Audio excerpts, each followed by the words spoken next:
My son forgot to hang up the phone after our conversation. I heard him laughing with his wife. He's too blind to notice and too stupid to understand. These words hit me like a slap in the face. I quietly hung up the phone myself and went to the bank. A month later, I handed him the lawsuit and said, "Let's meet in court." He was scared because he knew it was his end, but he didn't realize that my plan was just beginning. Before we continue, please subscribe to the channel and let us know where you're listening in the comments. Thanks for the help, Dad. I'll pay you back next month, I promise. Patrick's voice carried that familiar strain I'd grown accustomed to over the years. Another emergency. Another bill he couldn't cover on his bartender's salary. Don't worry about it, son. Family helps family. I meant it, just like I'd meant it the dozens of times before. The phone felt warm against my ear as I leaned back in my kitchen chair, watching the late afternoon sun filter through the curtains. All right, well, I gotta go. Love you, Dad. Love you too, Patrick. I waited for the familiar click, but it never came. Instead, I heard the soft thud of the phone being set down, followed by footsteps moving away. Patrick had forgotten to hang up. I was about to end the call myself when I heard Megan's voice, sharp and curious. Did he notice the card withdrawals this time? My hand froze on the phone. Card withdrawals? Patrick's laugh echoed through the speaker, cold and mocking.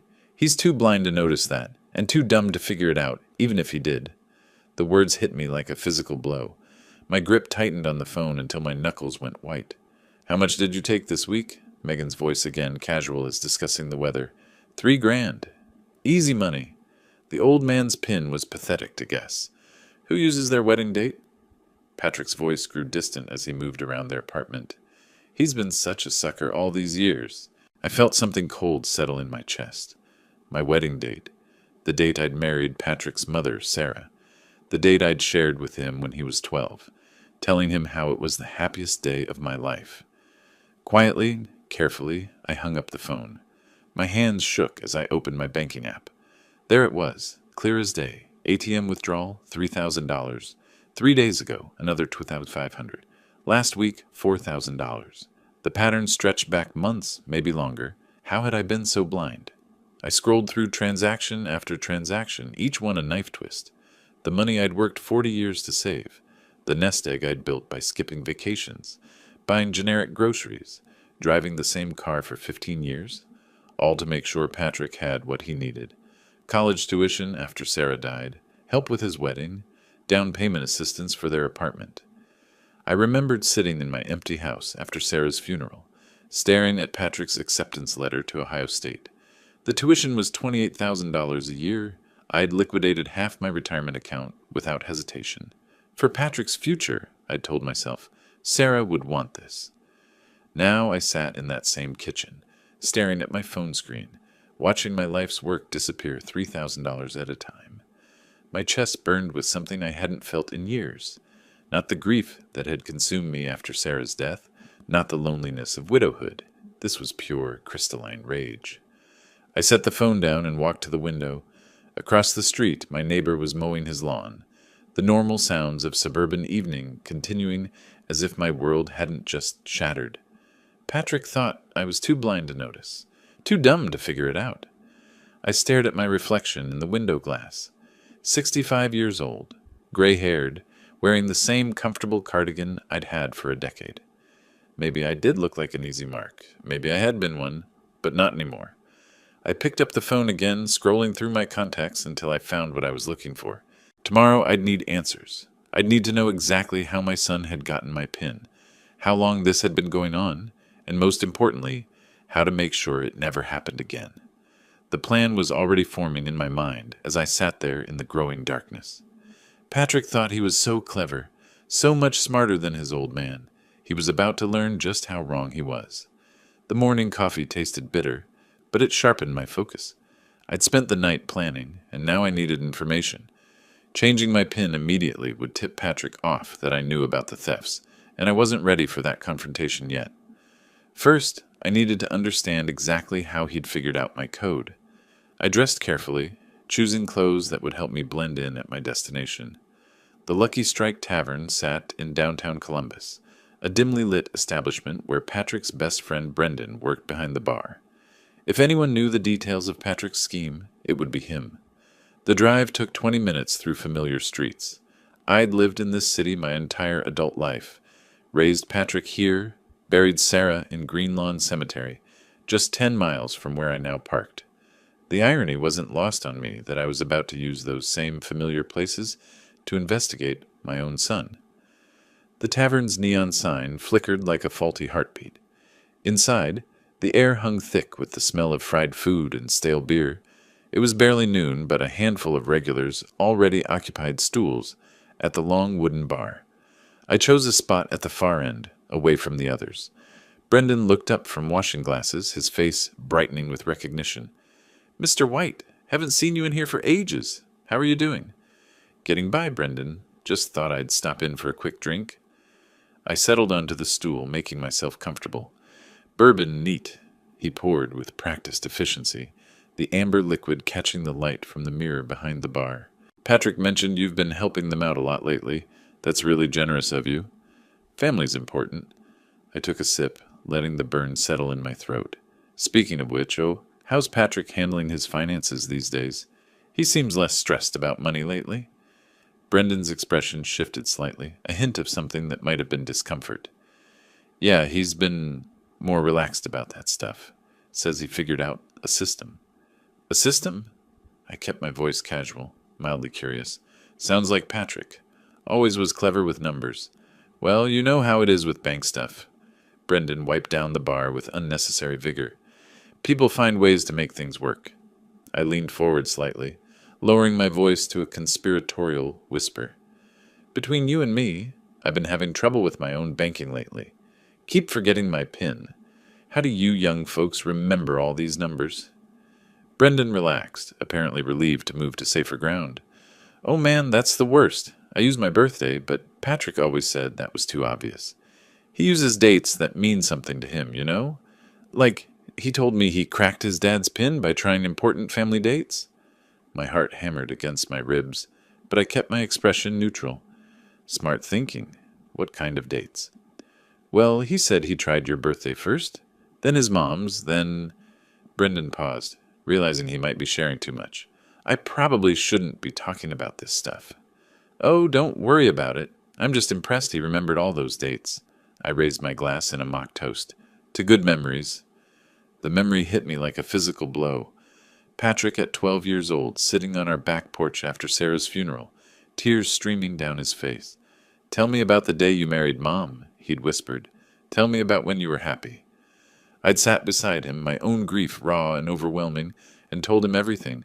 How Sarah had looked walking down the aisle, how my hands had shaken when I slipped the ring on her finger, how we'd danced to, at last, as husband and wife.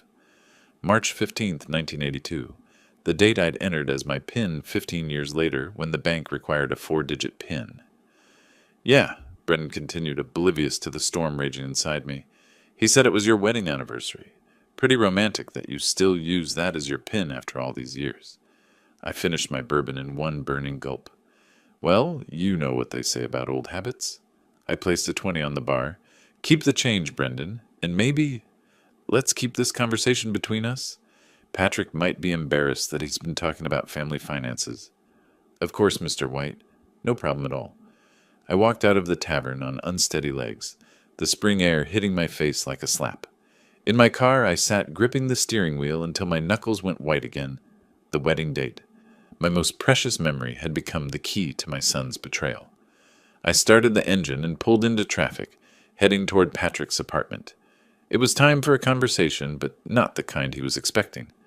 As I drove through the familiar streets, I found myself rehearsing the words I'd say when I knocked on his door. Patrick thought he was so clever, using my love for his mother against me. He was about to discover that some memories were worth fighting for. The steering wheel bit into my palms as I pulled up to Patrick's house. Brendan's words echoed in my head. "He said it was your wedding anniversary." The modest duplex sat before me, its overgrown lawn a stark contrast to my meticulously maintained yard. I'd helped with the down payment on this place 3 years ago. I knocked firmly. 3 measured raps. Patrick opened the door in sweatpants and a stained t-shirt, his hair disheveled like he'd just woken up at 2 in the afternoon. His face shifted from confusion to forced brightness. Dad, what are you doing here? I know everything.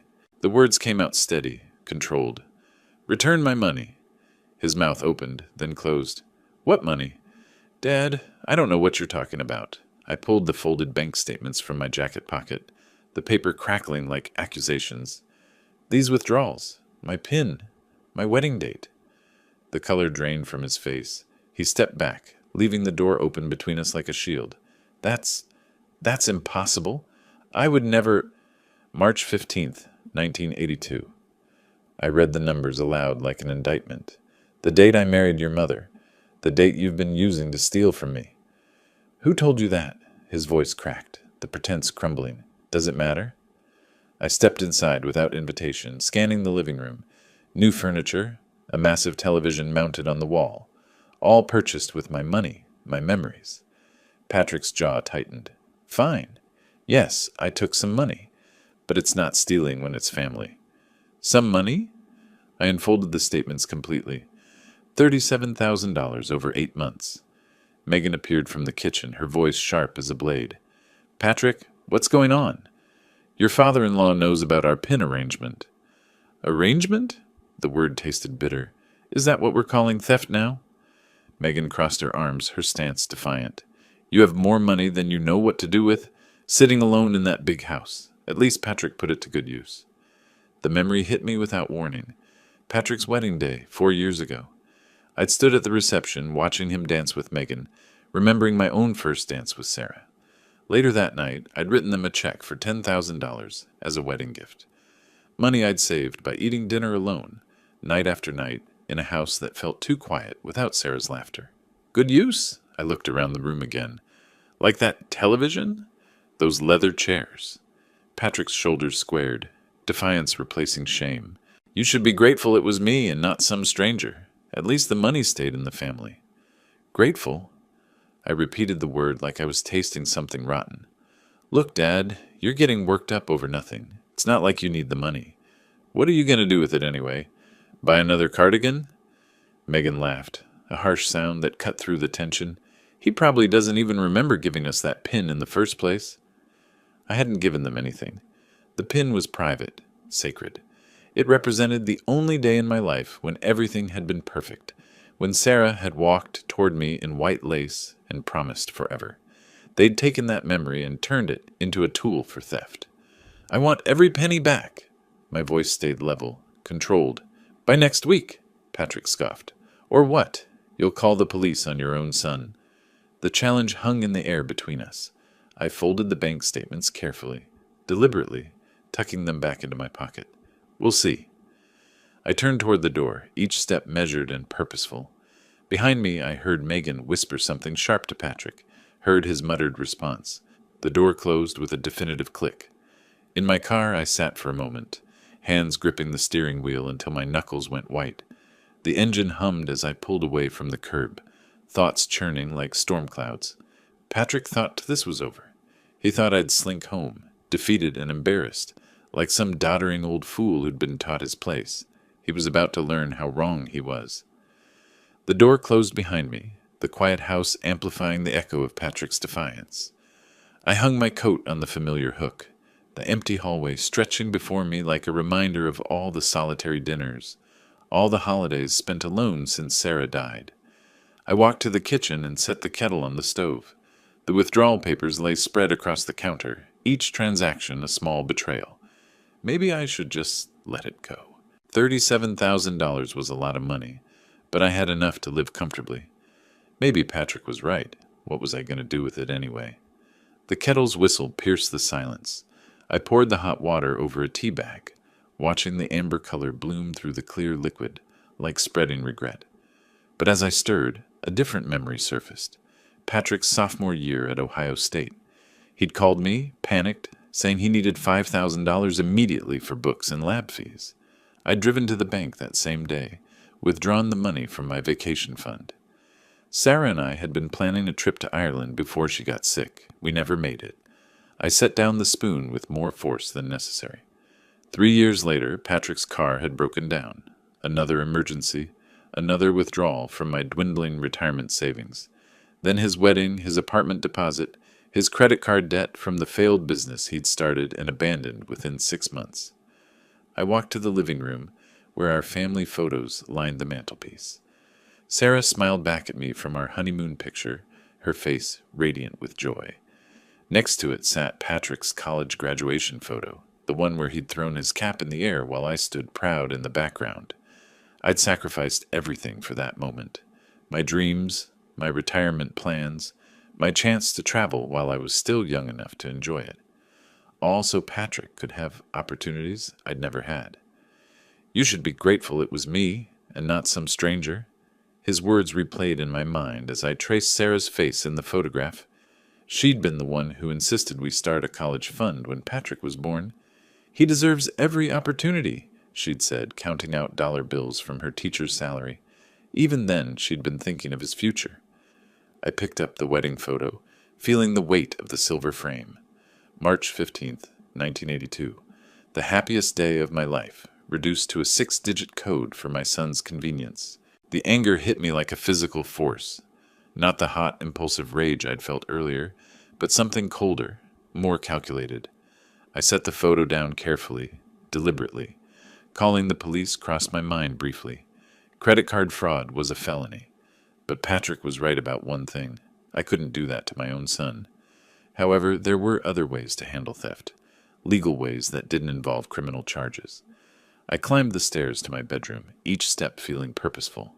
In the bathroom, I brushed my teeth while staring at my reflection in the mirror. 65 years old, gray-haired, wearing the same comfortable cardigan Patrick had mocked. Maybe I did look like an easy mark, but looks could be deceiving.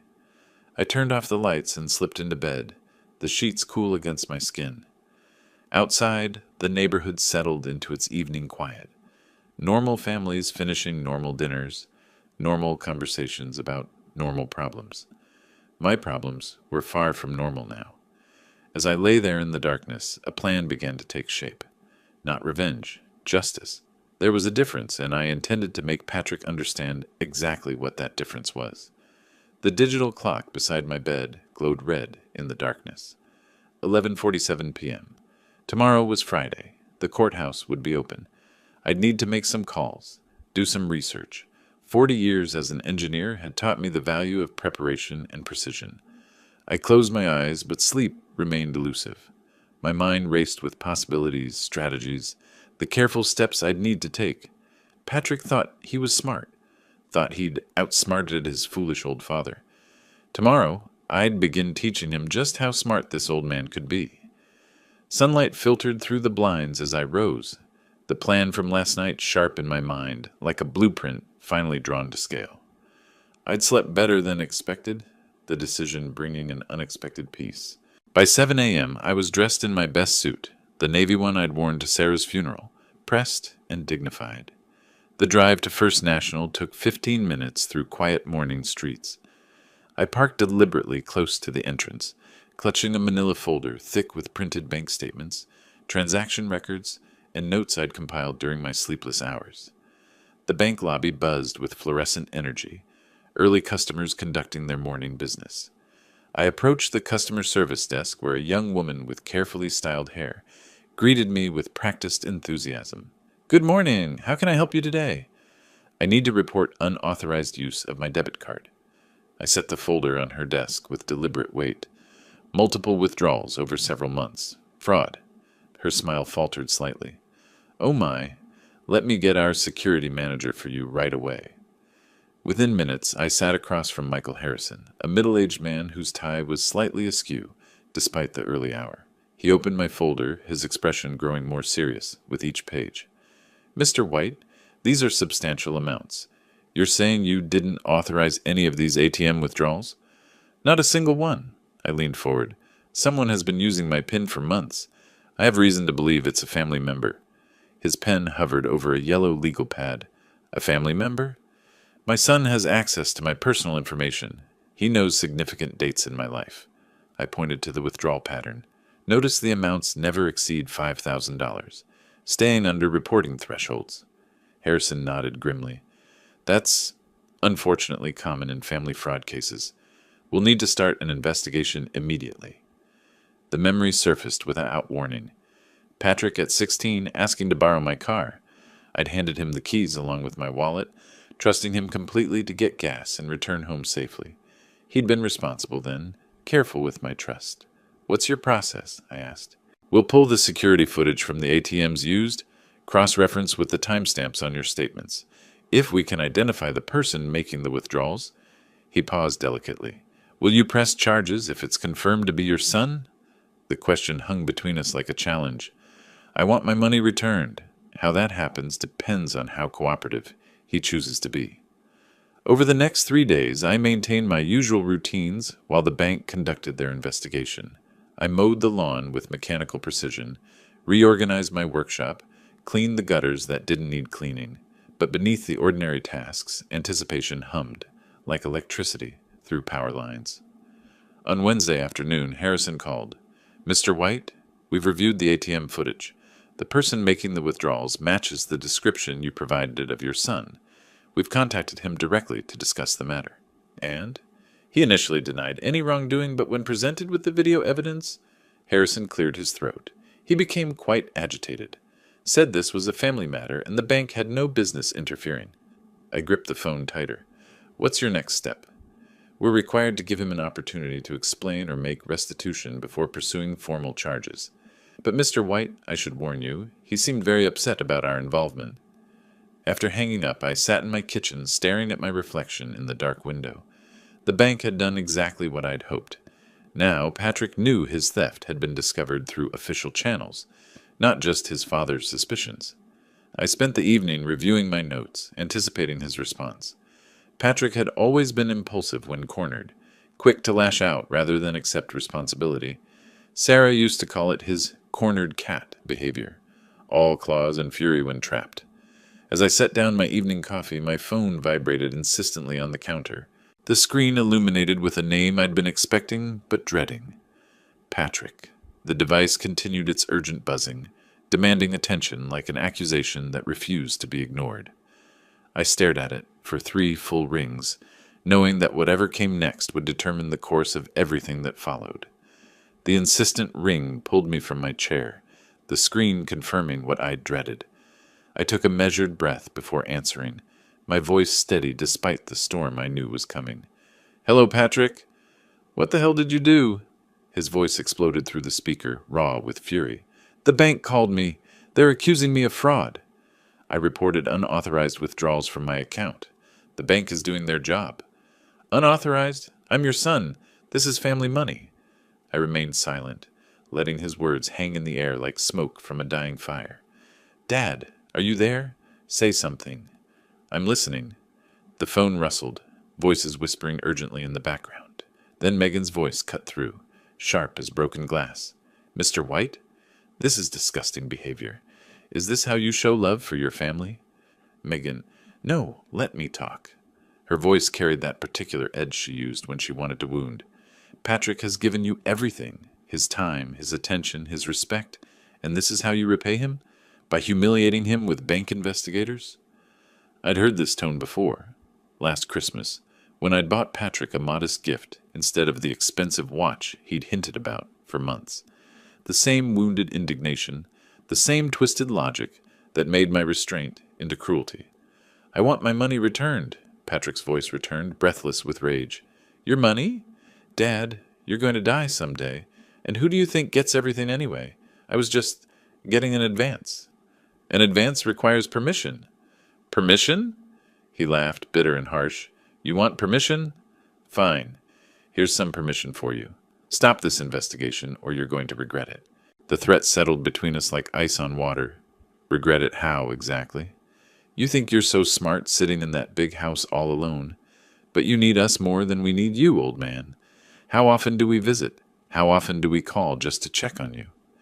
Megan's voice chimed in again, syrupy with false concern. "We're all the family you have left, Mr. White. Do you really want to throw that away over money? What would Sarah think?" The mention of my wife's name hit like a physical blow. I closed my eyes, remembering Sarah's gentle voice telling Patrick bedtime stories, her patient hands teaching him to tie his shoes. Sarah would want honesty between family members. "Honesty?" Patrick's voice cracked with disbelief. You want honesty?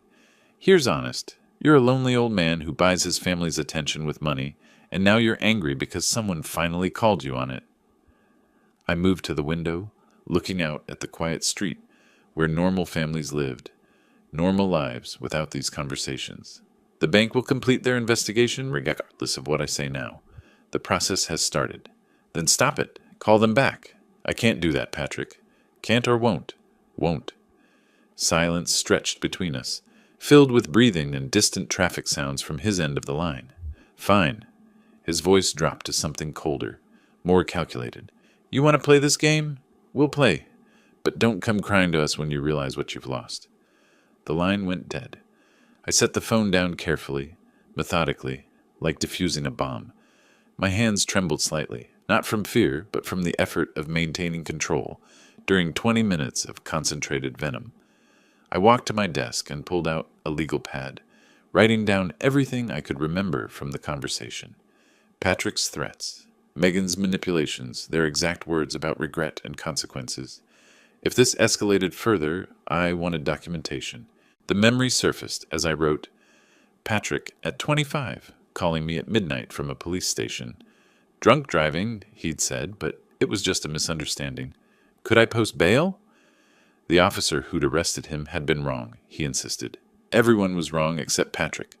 I'd paid the bail, hired a lawyer, watched him walk away without a word of gratitude. Now, 15 years later, the pattern remained unchanged. Everyone was wrong except Patrick. I finished my notes and filed them carefully in the manila folder. Outside, the neighborhood settled into its evening rhythm, but I found myself glancing frequently toward the window. Patrick's threats had been vague but pointed. I'd learned long ago that cornered animals were unpredictable. As I prepared for bed, a distant siren wailed somewhere in the night, growing closer before fading into silence. The sound made me pause at my bedroom window, scanning the empty street below. Everything appeared normal, but something in the darkness felt different, changed. Those 2 days passed in watchful routine. Errands at the grocery store, emails to old colleagues, morning walks around the neighborhood. But beneath the ordinary activities, I felt like prey waiting for the predator to strike. On Thursday morning, the knock shattered the calm. Sharp, authoritative raps that echoed through my quiet house like gunshots. I peered through the living room curtains and saw 2 police cruisers parked in my driveway, their red and blue lights painting my white garage door in alternating colors.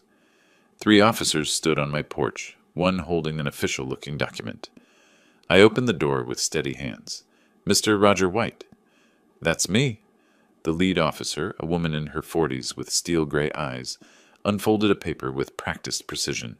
We have a search warrant for these premises based on an anonymous tip regarding illegal weapon storage. The words hit me like cold water. Weapons? Officer, I've never owned a gun in my life. There's been some mistake. We'll need to conduct a thorough search to verify that, sir. May we come in? I stepped aside, my mind racing. Anonymous tip. The timing was too convenient, too perfectly vindictive. Patrick's voice echoed in my memory. You're going to regret it. Within minutes, my home transformed into chaos. Drawers pulled open, couch cushions overturned, kitchen cabinets emptied onto counters. I followed them from room to room, watching 40 years of careful organization crumble under their methodical invasion. Sir, you'll need to wait outside while we complete the search. On my front lawn, I stood like a defendant in my own life. Neighbors emerged from their houses, phones raised, recording my humiliation for posterity. Mrs. Henderson from next door whispered urgently to her husband, their words lost in the morning air, but their judgment clear. A memory surfaced, unbidden. Patrick's 21st birthday. I'd surprised him with a weekend trip to Chicago, paid for it entirely from money I'd saved by eating lunch at home instead of restaurants. We'd toured the architecture, visited museums, shared deep dish pizza. He'd hugged me at the train station, said it was the best birthday ever. Mr. White? The lad officer reappeared. We've completed our search. No weapons were found on the premises, because I don't own any. The tip mentioned specific locations, basement storage, bedroom closets. We found nothing to substantiate the claim. Her voice carried a note of apology, but her eyes remained professional. We'll file our report accordingly." They departed as efficiently as they'd arrived, leaving behind overturned furniture and violated spaces. I watched their taillights disappear around the corner, then turned back toward my house. The front door stood open like a mouth frozen mid-scream. The door clicked shut behind me, the scattered papers crunching under my steps as shock settled into something harder, more focused. Books lay spine up on the floor, their pages splayed like broken wings. Kitchen drawers hung open, their contents spilled across counters in accusatory piles. I walked to my study where the computer still hummed quietly on the desk. The Facebook icon glowed blue in the corner of the screen, a platform I'd avoided for years, preferring phone calls to public declarations. But Patrick's threats had changed the rules. I logged into the account I'd created but never used, my fingers moving slowly across the keyboard. Sarah had set it up for me before she died, insisting I'd want to see photos of future grandchildren. There were no grandchildren now, only betrayal. I navigated to Megan's profile, her smiling face mocking me from a vacation photo I'd unknowingly funded. The latest post was pinned at the top, uploaded 2 hours ago. A video. The search. My humiliation captured in high definition. "Unfortunately, my father-in-law has taken the wrong path," the caption read. "We're heartbroken, but not surprised. Mental decline affects many elderly people, leading to paranoid delusions and accusations against family members. Please keep him in your thoughts and prayers during this difficult time. Family, first." Mental health awareness. The video showed police cars in my driveway, officers carrying boxes, neighbors gathering like vultures. 47 likes, 16 shares, comments flowing like poison. So sad when they get like this. My grandmother did the same thing before we had to move her to assisted living. "You're such a saint for putting up with this, Megan." I slammed the laptop shut, my hands trembling with rage. The phone rang. My bank. "Mr. White? This is Michael Harrison from Fraud Investigation. I wanted to update you on your case." "What's the status?" "Well, it's taking longer than expected. These family matters are complicated. We've spoken with your son again, and he's maintaining his position that the withdrawals were authorized." "Authorized?" My voice rose despite my efforts to stay calm. "I told you they weren't." "Yes, but without additional evidence or a criminal complaint, our options are limited. We can freeze the account, but recovering funds already withdrawn." He trailed off diplomatically. "What you're telling me is that you won't help." "We're doing everything we can within our guidelines, Mr. White. Perhaps this is something better resolved within the family." I hung up without another word. The laptop sat closed on my desk, Megan's lies still glowing behind its dark screen. 47 people now believed I was a mentally declining old man making paranoid accusations against my loving family. I opened the laptop again, stared at the post, and made a decision. If they wanted to play in public, we'd play in public. But this time, I'd control the narrative. I pulled out a legal pad and began writing. Not angry words or emotional pleas, but a methodical plan. 40 years as an engineer had taught me that every problem had a solution if you approached it with the right tools and sufficient patience. Patrick thought he was smart. Megan believed she was clever. They were about to discover the difference between cunning and intelligence. The screen dimmed as I pushed back from the desk, but an idea sparked. Time to turn the tables quietly. I'd spent my career solving complex problems by breaking them into manageable components, and this situation was no different. Patrick and Megan had declared war using lies and manipulation. I would respond with truth and evidence. First step, documentation. I downloaded a call recording app onto my phone, the kind divorce lawyers recommend to their clients. Every future conversation with Patrick would be preserved, his words captured for posterity. Second step, professional help. I found Detective Marcus Webb through the yellow pages, his ad promising discreet investigations for sensitive matters. His office occupied the second floor of a shabby building downtown, the kind of place where people went when they had nowhere else to turn. $37,000 over 8 months, I explained, sliding the bank statements across his cluttered desk. I need to know what they spent it on. Webb was younger than I'd expected, maybe 45, with intelligent eyes and hands that moved constantly, adjusting papers, tapping pens, checking his phone. Surveillance isn't cheap, Mr. White. My daily rate is 300 plus expenses. How long would you need? For this amount of theft? 2 weeks should give us a clear picture of their lifestyle. The memory surfaced as I wrote the check. Designing the water treatment facility in 1987, the mayor asking if we could cut corners to save money. Good engineering isn't cheap, I told him, but it's cheaper than fixing bad engineering later. The same principle applied now. Within a week, Webb delivered his first report. Patrick and Megan's spending painted a picture of casual extravagance. Designer clothing, expensive restaurants, weekend trips to luxury resorts. The photos showed them laughing over champagne at establishments I'd never heard of, wearing watches that cost more than most people's cars. My money had funded their performance of prosperity. But Webb's most interesting discovery wasn't photographic, it was technological. Your son's been bragging about his inheritance advance on social media, he explained, showing me screenshots from Patrick's Instagram, posted this last week. The image showed Patrick raising a glass in a toast, the caption reading, "To family money, well spent. Some people know how to enjoy life." Living my best life, family wealth. I stared at the screen, my jaw clenching. He wasn't just stealing from me, he was mocking me publicly while doing it. Third step, the trap. I created a fake email account and sent myself a fabricated bank alert about suspicious activity on my account. Then I called Patrick, my phone quietly recording every word. "Dad, what's wrong? You sound upset." "I just got an alert from the bank. They're flagging unusual withdrawal patterns on my account." Silence. Then, "What kind of patterns?" "Large amounts, always just under $5,000. They want me to come in tomorrow to review the security footage." "Security footage?" His voice cracked slightly. "From the ATMs.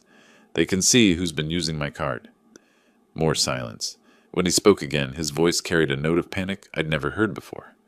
"Dad, maybe you should wait. Don't go to the bank tomorrow. Let me call you back." The line went dead. I set the phone down and smiled for the first time in weeks. My engineering days had taught me that pressure reveals structural weaknesses. Patrick had just shown me his. But my plan was just beginning. Webb had given me evidence of their extravagance. My recordings would capture their admissions, and the fake email had confirmed their guilt through panic. Now came the most important component, legal action. I picked up the phone and dialed the number I'd found online earlier that day. "Thompson and Associates. How may I help you?" "I'd like to schedule a consultation. I need to sue my son."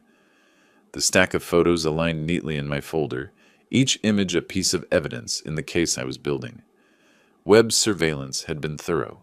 Patrick and Megan dining at restaurants that charged more for wine than I spent on groceries in a month, shopping at boutiques where a single handbag cost more than my monthly utilities.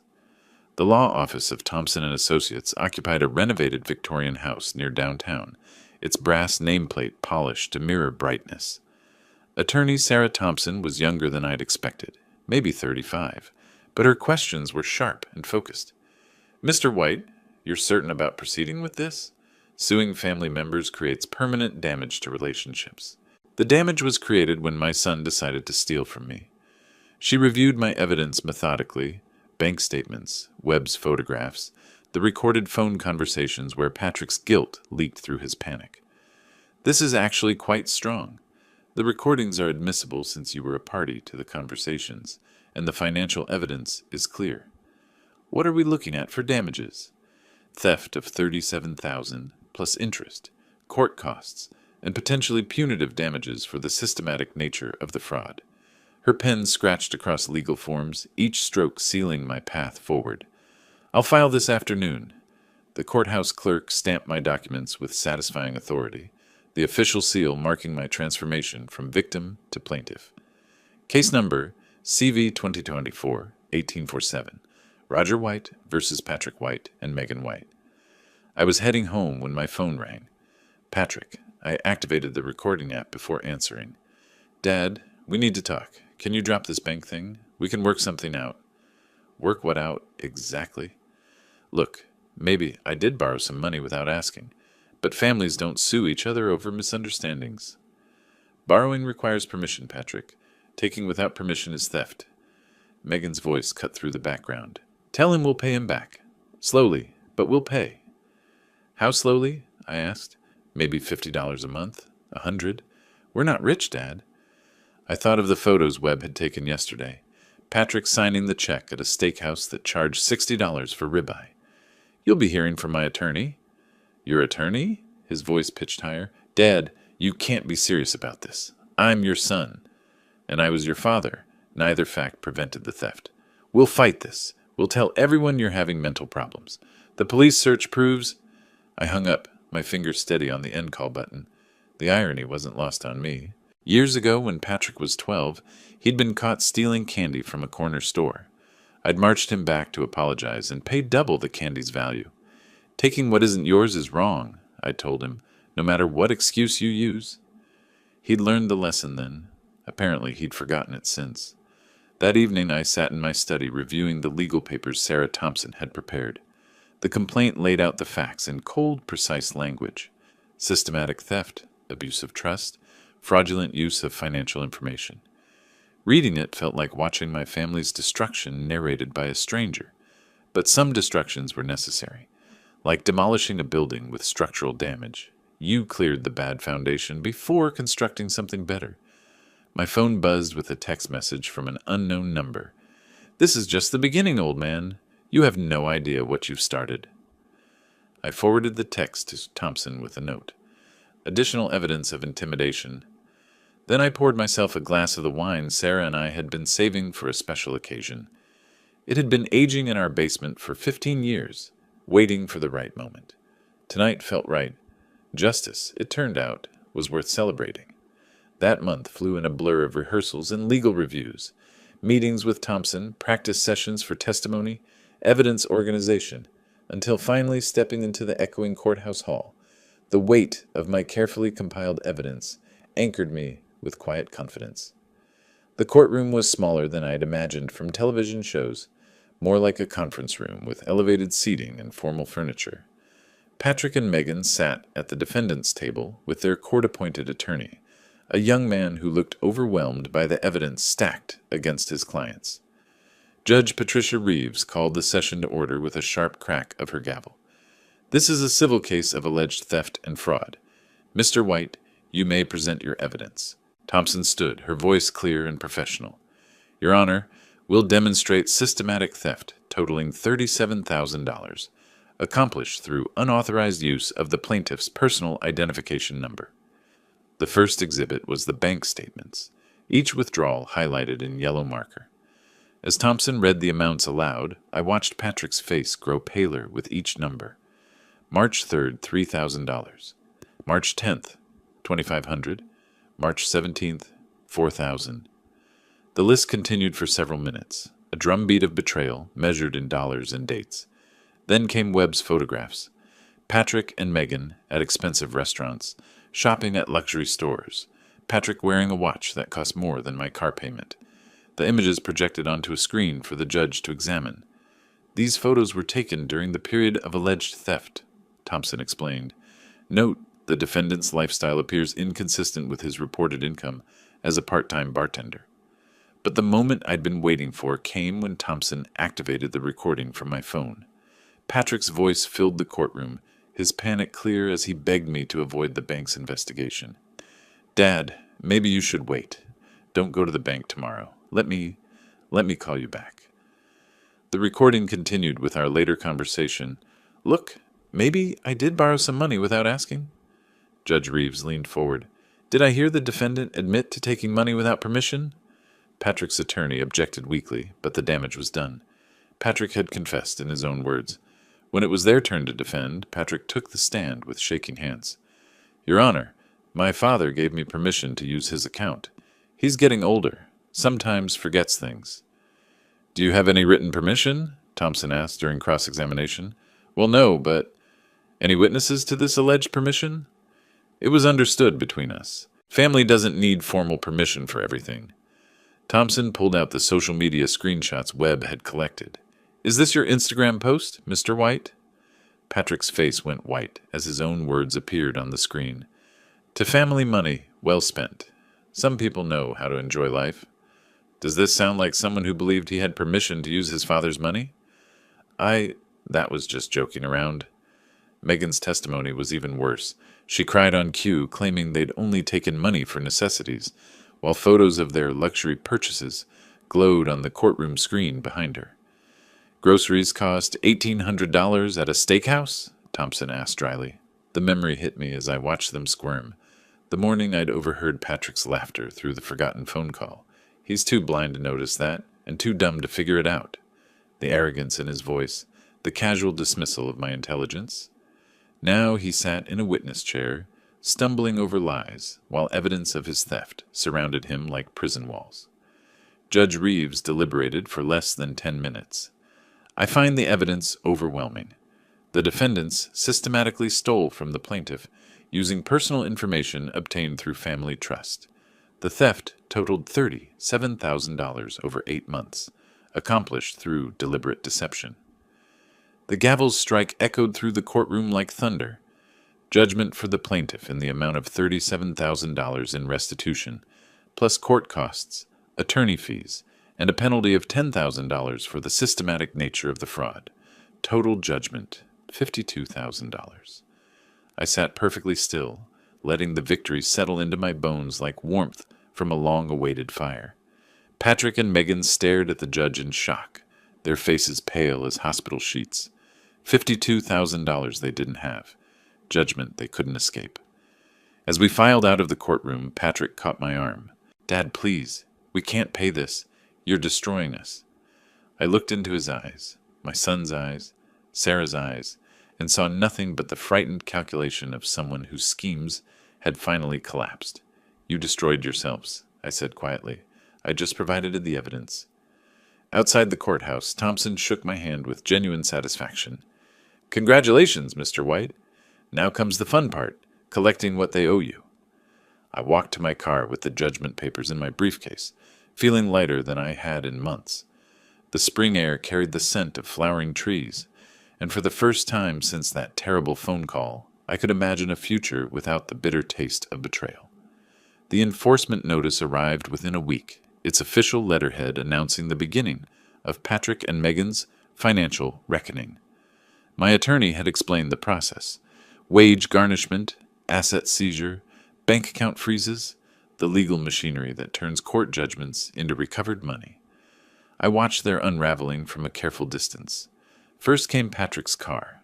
I drove past their apartment complex and saw it parked on the street, with a for sale sign taped to the windshield, its red letters fading like their excuses. The BMW he'd bought with my stolen money, now priced desperately low for quick sale. 2 days later, Webb called with an update. They're liquidating everything they can. Estate sale this weekend. Furniture, electronics, jewelry. Word is they're behind on rent and facing eviction. How much have they raised? Maybe $8,000 so far. They've got a long way to go. The social media posts had stopped completely. Megan's Instagram, once filled with restaurant photos and vacation boasts, now sat silent. Their last public performance had been their courtroom defeat. I received my first payment on a Tuesday, a check for $1,500, drawn on Patrick's checking account with court-ordered payment, written in the memo line. My bank teller processed it without comment, but I caught her glance at the notation. The irony was perfect. Money flowing back to me through the same bank where Patrick had convinced them I was too senile to notice systematic theft. That afternoon, my phone rang. Megan. I almost didn't answer, but curiosity won. "Mr. White, please, can we talk? We know we made mistakes, but $52,000 will ruin us. Patrick lost his job because his boss found out about the lawsuit. I'm pregnant. Please."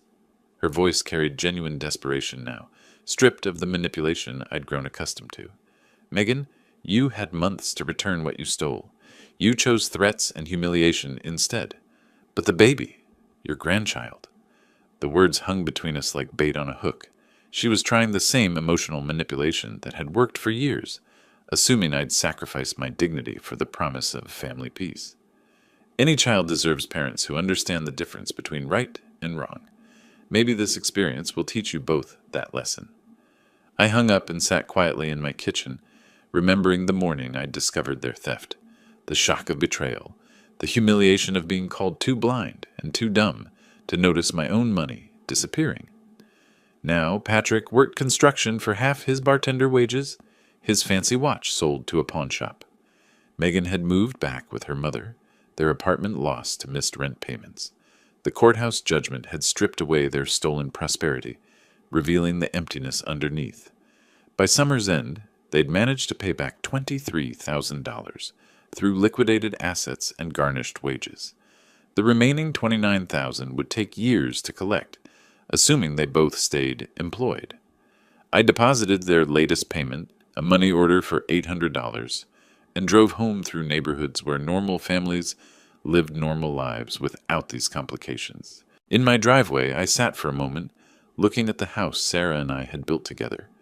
40 years of marriage, 35 years of raising Patrick, 15 years of widowhood. The phone call that started this journey felt like something from another lifetime. But the silence was different now.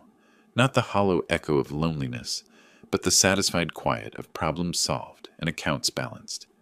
I walked inside and pulled out my checkbook to update the register. $52,000 awarded, $23,000 collected, $29,000 still owed. The mathematics of justice calculated in dollars and consequences. Sarah's picture smiled at me from the mantelpiece, her face frozen in wedding day joy.